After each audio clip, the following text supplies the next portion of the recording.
Well, that's an interesting question. I think the research that we've carried out at CBRE Hotels probably points more to looking at trading performance being impacted by terrorist incidents. And unfortunately, there have been quite a number in places like Paris, Brussels, London, Istanbul. I think over the last few years, we've done some research and looked at the rebound post some of those terrorist incidents. Certainly in places like London in 2005 on the transport interchange terrorist incidents that we saw then, performance actually rebounded fairly quickly afterwards. Not a dramatic improvement, but it didn't decline as much as other cities. I'd have to say it was very different for Paris and Brussels going forward into 2015 and 16, where there was a much sharper decline in trading performance and it took much longer for recovery to happen. So certainly looking at Paris, I think 5 months after that incident, RevPAR was still down nearly 20%.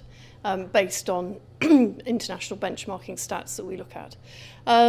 Going forward into more recent incidents, obviously the London Bridge and London's very topical with the current inquiry going on.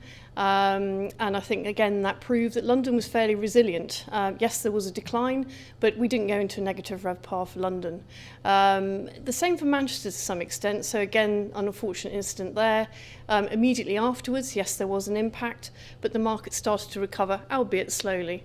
I think translating that into how values have changed, interestingly enough, I mean, we track cap rates across the main European markets. Those opinions are based on market sentiment, not necessarily transactions, but we ask all our brokers on a monthly basis, where do they see yields moving to? And having looked back at that evidence, we don't really see that cap rates have actually reacted to those incidents.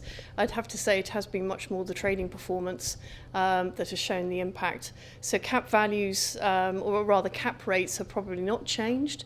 And when we look at transactional activity, again, that didn't really change significantly. To be honest, in Paris, it did increase. Well, actually for France as a whole, it increased over 2016 compared to 2015. Brussels, again, transactional activity went up. That is a very small market, so I think you just need to take that into context. Interestingly, for the UK, it went in reverse between 2015 and 16, but that was for other factors. So I think overall, it's actually looking at trading performance rather than the cap rate, and obviously trading performance underlines the market values. And obviously at the moment, unfortunately in Paris, they're seeing the same thing again. So the Gilets jaunes, that has shown an impact on trading. So we've certainly seen a decline in Paris trading over Q1 2019. So I think that's where you need to look for the evidence of the impact of these incidents.